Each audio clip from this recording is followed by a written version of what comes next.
Hey, look, I get it. Magicians aren't supposed to reveal their tricks.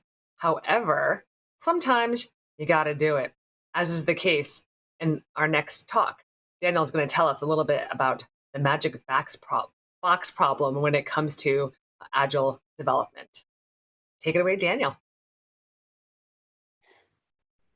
Thanks very much. I did do a session just before, but in case you didn't make it, I'll reintroduce myself. I'm Daniel Witenberg. I work in VMware Tanzu Labs. I've been with the organization since it was pivotal, about 5 years, and I have been doing work in the PM discipline, some classic PM work with teams, as well as some agile leadership enablement and other consultancy work. So today I'm going to talk about the magic box problem and how you get out of that problem. And this is a thing that I've kind of invented myself to describe a problem that is encountered by a lot of people in our industry. And with that, why don't we dive in? Let's just start quickly with who this is for. This is basically for anybody who has worked in a software shop and has encountered some befuddlement or misunderstandings about how that agile shop actually operates and what it does and what people can and can't accomplish. And this is a particularly acute problem that I've come across in a variety of enterprise settings, usually in places where they've recently adopted Lean and Agile as a way to make software, but the business hasn't necessarily kind of adapted to that yet. Or sometimes in places where parts of the business are doing well with it and others are struggling to sort of understand how to synthesize that into their thinking about how their business operates. So if that's something that sounds familiar to you, then you might enjoy some of the tips and tricks here that I'm going to impart. I want to just give a little bit of like deep background history of sort of where Agile came from at the very beginning, and or maybe a better way of putting it is which ideas informed what would later become Agile software development. And I want to start back just after the Second World War in Japan, where the Way of Kaisen was invented. Kaizen means continuous improvement. And in many ways, it was just a practical response to supply chain problems and other challenges that came out of being in a post-war era with rationing and other shortages, as well as just needing to do things in the least risky and lowest cost sorts of ways. And manufacturers, and in particular Toyota, came up with this idea of solving problems by trying out experiments and then seeing if they worked or not, and if they did, reinforcing them and doing more of those things and making it better. Or if they didn't work, then pivoting to another way of solving and doing those things very quickly so that you could learn as rapidly as possible what you can get done with the resources you have at hand. And if that sounds familiar, it should, because the idea of Kanban came out of that, and that has been something that's been adopted quite directly by people making software. And out of those ideas, many other things in the Agile world sort of appeared over time. Something else came up in the Toyota way of doing things that I think is really important to think about in respect to the problem of the magic box. And that is Genshu Genbutsu, which is go and see. What does that mean? Well, in order to truly understand a situation, one needs to go to the source or the real place, that is, where the work is done. And what this really meant was that if you really wanted to understand all of the things that were going on in manufacturing an automobile, you had to go down to the factory floor and actually see how the assembly lines worked and where all the parts came from, and basically take a look at how everything fits together. And then you also have to look at the working culture, how people interact with each other, how do they pass information around to make sure that all the parts of the factory are working. But what's important about this is you could see it. So if you wanted to show somebody how you're implementing a new system, you could take them down to the factory floor and you could actually show them what you're doing. And that's hugely important because, if you're not on the floor day to day, but you're a stakeholder in the business and you want to understand how these things are potentially improving the flow of goods out of your factory, you can literally walk the floor with somebody who is there day to day and they can explain what's happening and show it all to you. But what if you can't see? And that's where the magic box problem comes into play. Because in the software world, that is kind of the case that we have. So what exactly is the magic box and why is it magic? Well, I call it that because, I've always thought of it as a similar sort of situation to a magician, pulling a rabbit or something out of a box that beforehand they showed you the inside of the box. It's empty. They close it. They open it again. Out comes a rabbit. And even though there must be some rational explanation for that, how that happened, you don't know what it is. What goes on inside that box is completely hidden from you. And this really reminds me of the way that the world of software works. There's a lot of people sitting at desks and they're in front of computers and they're writing code and designing things, and all those assets are created in a way that are sort of a little bit hidden away, particularly those lines of code. And although they're stored on servers and inside of people's local machines, even if you were to show somebody all of that code, connecting that to how much effort it took to get there, or understanding how well it may or may not work, is a little bit disconnected from looking at the actual, the sausage, so to speak, that's being made there. And that has caused all sorts of interesting problems in the relationship between the software shops who are making things and the stakeholder organizations that own the business that is sponsoring that software. And that to me is the magic box problem. How do you break that disconnect and get out of the box so that you don't run into the kinds of frictions that we often see in these situations where there is that disconnect? So how do we get out? Well, I've got 5 things here that for me have worked very well in the past to not so much get out of the box itself, because to be honest, you really can't. The very nature of how we do that work means that it is to some degree hidden away and a little bit magical to people who aren't really involved in the day-to-day of creating software. So if we just accept that premise, what we're really trying to do is escape from the problem itself, not so much from the box, and just kind of live with the box and try to find ways to reduce those points of frictions or the misunderstandings that go into creating expectations that might not be possible to meet. So the very first and biggest misunderstanding that we come across a lot is this idea that if places go agile and start doing lean, they're going to go faster. And that is a kind of understandable misconception because, to some degree, that does happen at first. When you move away from a system that doesn't have a lot of autonomy, then, you often find that things do start to move quickly, or more quickly, I should say, immediately after that change, because people have more degrees of freedom to get things done, and they tend to produce things more quickly when they're able to act autonomously. But that really isn't the point. The point of why we do this is to reduce risk. What we're really trying to do is create the highest quality outcomes for the business and learn about the things that might go wrong as quickly as possible. And that's really about reducing the possibility of doing the wrong things at such high opportunity cost and with such great sunk costs that we can't actually recover from the problem we created. And that's not really the same as going faster, but it does look sometimes like, well, because we release as quickly as we can so we can start testing, and then we release more often so that we can continuously check that the work that we're iterating on is going in the right direction, it gives that appearance. But the kind of knock-on effect of that is that for a lot of people, when they think about it as going faster, they're like, well, I want more and I want it yesterday and I want it from fewer people, so at lower cost. And there's a point at which that becomes an unsustainable expectation, and then frustrations appear because people think there should be more outcomes happening more often than is really feasible. When instead what we want to be doing is talking about how we're producing those higher quality outcomes that potentially create more upside for the business, and that the real opportunity that we're presenting to the business by going lean and agile is that we're creating a better, more competitive product that puts them in a better position in the market.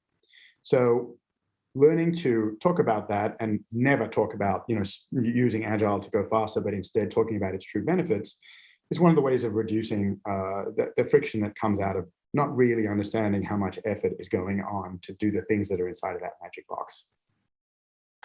Kind of related to that is always talking about outcomes and not output. And what I mean by that is that output is what's going on inside the magic box. People are doing things, and they are producing stuff, and that stuff in some cases might be very complex and contribute to one outcome, or it might be fairly simple, straightforward things, and you get a bunch of different outcomes as a result of it.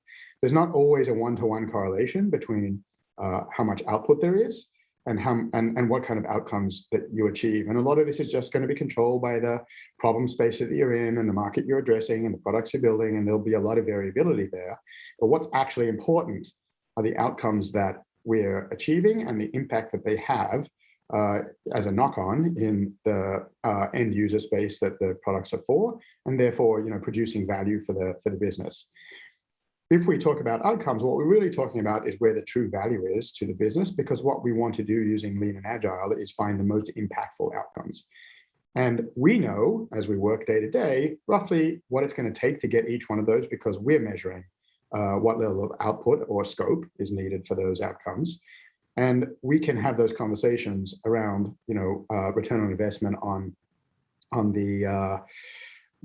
creating those outcomes, rather than talking about what the engineers are doing day to day or what the designers are doing day to day, and therefore saying things like, let's not measure velocity. Let's instead, which is really something for teams to understand how they're doing. Let's instead look at what true value is being created. Finding standard candles. This one's one of my favorites, just because this is something I kind of stole from astronomy, and this idea of the standard candle is one where to measure the brightness of stars in the sky, it's useful to find a star whose absolute brightness you can measure using certain kinds of scientific techniques, and then you can measure the relative brightness of all the other stars against that. And I always look for two different kinds of standard candles to use inside of organizations. The first one is about value. Obviously, you could just talk about money, but money's kind of abstract, and like creating value by thinking about revenue or earnings is all very well, but it doesn't really connect you back to the thing that you're actually generating for your users, or the thing that you're generating for the business that is responsible for that revenue. So I'd like to look for something that is very directly connected to the business and is a direct outcropping of things that we're doing with users. So let's take, for example, that you might be, creating a music subscription service.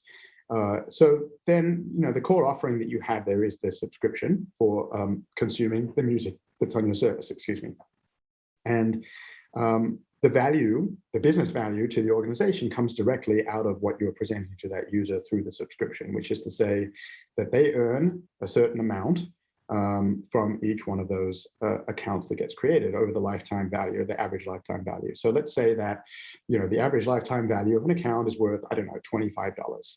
So then you have something that is comparable across the whole organization, in the sense that every activity that the software organization might do is either going to create some new accounts by creating more opportunity for people to come in and want to have them, i.e., increase the value of the offering to the end user, or they're going to be activities that, by doing them, you take away potential effort to creating some of those value add opportunities to do some other task for the business that therefore has an opportunity cost around those. But in all of those cases, what you want to be looking at is, how much am I costing in accounts, or how much am I creating in accounts? And the reason why it's a little more powerful to talk about that than money is it directly connects you back to the core value proposition of your business.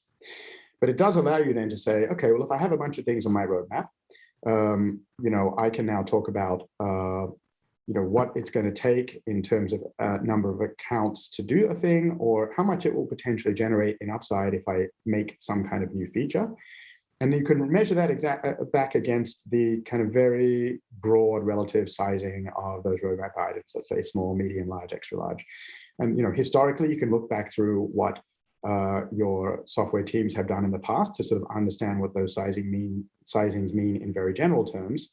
And that lets you get back to an outcome discussion that allows you to talk about where things should be on the roadmap, how to prioritize the different features you could build in terms of the value they're creating, and so on. And again, it positions the conversation around things that the business is familiar with and fully understands, and takes you away from thinking about, well, how many engineering hours do we need to make that thing, right? Because that's not really the point there. I mean, yes, obviously we do want to get a general sense of whether it's, small, medium, or large, but what we're really talking about here is, general scoping comparisons that tie right back to that core value proposition. To the same end, having a global roadmap is absolutely crucial to keeping the conversation positioned around outcomes and impact, and not around what any one team is doing. And what that actually means in this case is that, obviously you should have a roadmap for every team. And if you're running a portfolio, you probably have a roadmap for that portfolio. But if there's a larger program in the organization, or sets of them, multiple studios, at some point you want that to all roll up into tracks of value that maybe correspond to different parts of the customer lifecycle, or different parts of the business doing different things, but that ultimately allow a comparison across the entire organization using those standard candles to fully understand where effort is being spent, where it needs to be spent, or how all the priorities in the different streams of work play off against each other, so that most of the conversation is around what value you can generate, why you want to generate that value, how all of these things balance out against each other, rather than about, again, coming back to that magic box. Well, what's really going on in there? Why don't I fully understand why things aren't going faster, and so on. Last thing is a little different to the others. And you might have come across this in the past, maybe with slightly more colorful language, in reference to the idea of sort of being an evangelist for agile software shops that are just getting started out, and kind of protecting them from all of the skeptical criticism that might come from above, or from parts of the business that haven't really fully understood why they've moved away from a kind of command and control waterfall structure where people feel comfortable with setting dates and demanding things get done by a certain time and so on, into a more fluid dynamic where teams have the autonomy to go out and find the best way to do things and the best value to deliver. And that keeping that away from those teams gives them the opportunity to kind of prove their case without feeling like they're crushed under the weight of all of that stuff raining down on them.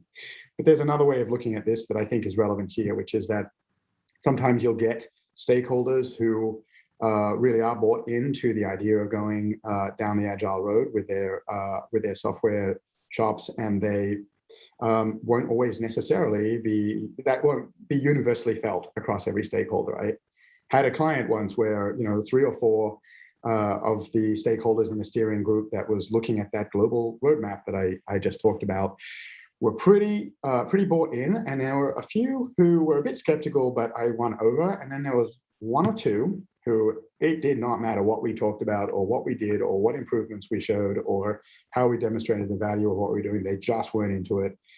And, they made a lot of noise, and generally speaking, kind of threw their weight around, and didn't make it as easy as it would have been if they hadn't been doing that to, really get buy-in across the entire organization around what we were doing. And what I found there was that the people who were bought in and were really, looking to make this work, really valued the support that I, as a consultant, were able to bring to the table in helping them make their arguments and kind of stand their ground, so to speak. So I think sometimes it does help to be there to sort of take some of the brunt of those arguments against what we're doing, and kind of be the, as a consultant, be the evangelist for those other stakeholders, so that they can actually step back and do the work they need to do around thinking about the roadmaps, and thinking about prioritization, and thinking about how to position that with the business successfully. So those are my 5 tips. I think I actually have finished a little bit early, but I did enjoy talking about this, and I hope this has been helpful for people who are in this position from time to time. And I think I'll have to wrap it up there. I see that they're ready to take over. Thank you very much. And I should mention, unfortunately, owing to some time constraints, I won't be able to do Q&A. But if you want to put your questions into the Slack channel in the Spring One Slack, I'll get to them as soon as I can. All right. Thanks very much. Gotta come with a raise. Oh. Hey, gang. Yeah, we're looking at the poop umbrella. And, if you're going to be the poop umbrella, you should ask for a raise while you're at it. Thanks so much, Daniel, for a great session. Have a wonderful rest of your day. Thanks, everybody. See you soon.